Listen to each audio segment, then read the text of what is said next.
But ఒకేసారి ఇంతమంది వీసీలు at a time రాజీనామా చేస్తున్నారంటే ప్రభుత్వం బెదిరించిందా అన్నది ఇక్కడ వస్తున్నటువంటి ప్రశ్న. బట్ లోకేష్ ఈరోజు స్ట్రాంగ్గా చెప్పారు, ఎక్కడా కూడా బెదిరించినట్టుగా లేదు, వాళ్ళు కూడా ఎక్కడ ఆరోపణలు చేయలేదు. సో ఇది వైసీపీ చేస్తున్నటువంటి ఒక దుష్ప్రచారం అంటూ లోకేష్ చెప్తున్నటువంటి మాట. సో శరత్ చౌదరి గారు, తెలుగుదేశం పార్టీ నాయకులు.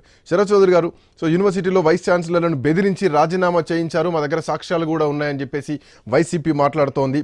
సో ఇప్పటికే ట్విట్టర్లో పోస్ట్ కూడా చేయడం జరిగింది. సో విద్యామండలి చైర్మన్ ద్వారా విద్యాశాఖ మంత్రి లోకేష్ బెదిరింపులకు పాల్పడ్డారు. సో రాజీనామా చేయమని ఒత్తిడి తీసుకురావడం జరిగింది. ఈ ఒత్తిడికి వంగే ఇంతమంది వీసీలు ఒకేసారి రాష్ట్రంలో రాజీనామా చేయాల్సి వచ్చింది అన్నది బొత్స మాట్లాడుతున్నటువంటి అంశం. ఏం చెప్తారు శరత్ చౌదరి గారు? శ్రీకాంత్ గారు, ముందుగా మీకు ప్యానల్ సభ్యులకి, ఐ న్యూస్ ప్రేక్షకులకి అందరికీ గుడ్ ఈవినింగ్ అండి. లోకేష్ గారు విద్యాశాఖ మంత్రి అయిన తర్వాత విద్యాశాఖలో కీలకమైన విప్లవాత్మకమైన మార్పులు తీసుకొని రావడానికి ఆయన ఎంత కృషి చేస్తున్నారు అని అనేది ప్రజలందరికీ తెలుసు. దాంతో పాటుగా గవర్నమెంట్ లో ఉన్న ప్రతి ఒక్కరికి తెలుసు.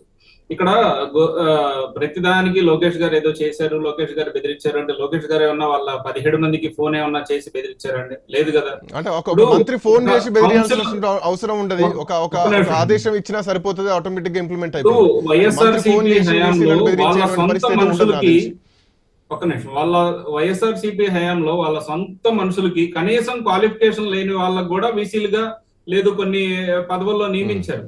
ఏంటి అని అంటే, ఒకటి మీరు ఓపెనింగ్ రిమార్క్స్ లో కానీ వీటిలో చెప్పినట్లుగా, ఒకరేమో రాజారెడ్డి వాళ్ళ కోడలు కూతురికి ఇచ్చారనమాట ఒకరికి.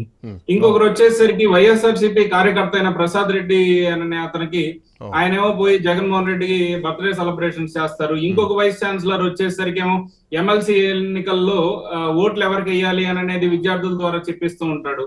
వీళ్ళందరూ ఇప్పుడు ఒక వైస్ ఛాన్సలర్ అనేది ఒక ఉన్నతమైన పదవి, అది ఎవరిస్తారు? గవర్నర్ ఆమోదంతో వస్తుంది. వాళ్ళు న్యూట్రల్ గా అన్ని పార్టీలకి న్యూట్రల్ గా ఉండాలి, వాళ్ళకి రాజకీయాలతో సంబంధాలు ఉండకూడదు ఫస్ట్ ఆఫ్ ఆల్. కానీ వాళ్ళు చేసే పనులన్నీ వచ్చేసరికి ఇబ్బందికరంగా ఉండి కనీసం వాళ్ళకి మినిమం అవగాహన లేదు. కాబట్టి ఓరల్ ఇన్స్ట్రక్షన్స్ కమిటీ ద్వారా వెళ్ళిన తర్వాత వైసీపీ ఒకటే చెప్తోంది, మా దగ్గర ఆధారాలు ఉన్నాయి, ఇదిగో మమ్మల్ని బెదిరించి రాజీనామాలు చేయించారని చెప్పేసి వైసీపీ చెప్తోంది. సో ఏమాత్రం నిజాయితీ ఉన్నా వీసీల రాజీనామా విషయంలో న్యాయబద్ధంగా విచారణ ఎదుర్కోవాల్సినటువంటి అవసరం ఉంటుంది, దానికి సిద్ధమేనా అన్నది ఒక విచారణ చేపిస్తారా లేదా సవాల్. మేమంతా ఒకే స్టాండ్ మీద ఉన్నాం. ఎటువంటి విచారణకైనా అసలు విచారణ చెయ్యండి అని ఆదేశించిందే లోకేష్ గారు. ప్రివిలేజ్ కమిటీకి వెళ్దాము అని అంటే తోకముడిచి బయటకు వెళ్ళింది వైసీపీ వాళ్ళు. ఆధారాలు ఉంటే చూపియండి అని చెప్పాము. 17 మంది రిజిగ్నేషన్ లెటర్స్ బయట పెట్టారు. బయట పెడితే అందులో 10 మంది వచ్చేసరికి పర్సనల్ రీజన్స్ తోటి వెళ్ళాము అని అన్నారు. ఇద్దరేమో మేము గవర్నమెంట్ కి సపోర్ట్ చేస్తున్నాము అందుకని మేము కూడా తప్పుకుంటున్నాం అన్నారు.